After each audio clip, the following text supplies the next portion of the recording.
Assalamualaikum baculun rawi abalun kaji di dalam pantun saudara Bandung Salim ulun bi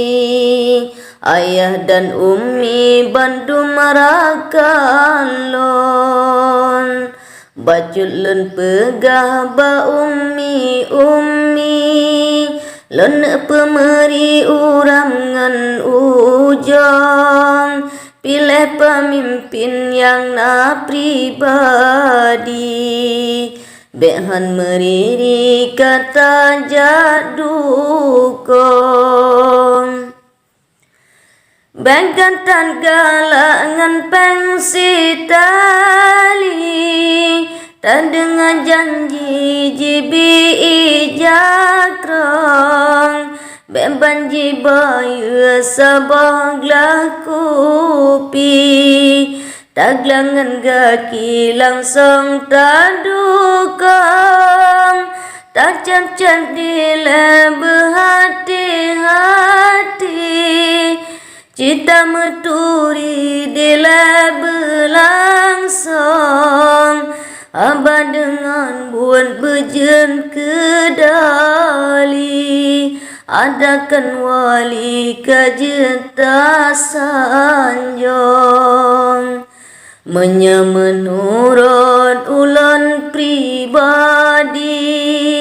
nyantengku haji nyan patah dukong pulang digop nyancin kata turi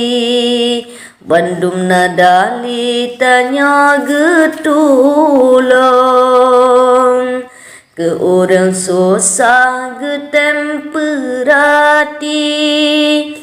bacutan gengsi urang tan sombong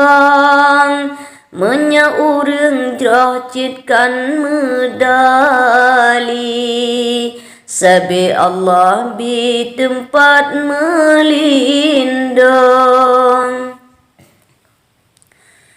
menyenakan dak niba ilahi jabatan tinggi akan getanggung gubernurkan karena gaji nganian yang suci rakyat getulong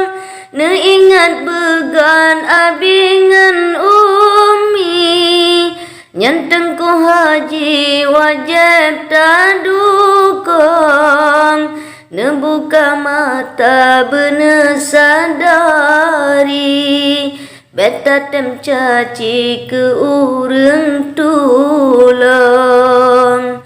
poyang lun pegah ke tengku haji kalah lun puji gopnyan lun sanjong ngan karena Allah telon suci bacutan dengki di dalam jantung dakalan kedra yang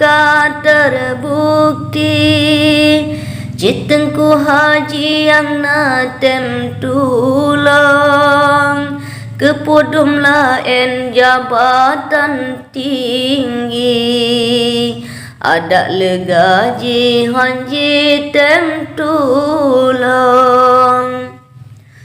Bapa Sudirman nyentengku haji letak pribadinya menurut abah dengan buat anak meungki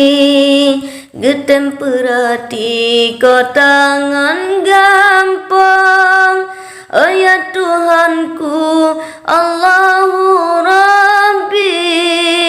ketengku haji dak jena tulong menyan ke doa niba ilahi jabatan tinggi begetanggung bepanjang umur sehat jasmani lindungan Rabbi sabe bejitran, nyan kepemimpin yang temperati. Ya ilahi benasa dukong, ono memadah balon rawi, meahai akibat na tersinggung, yang ulan pegah yang terbukti. Ulun akhiri salam alaikum.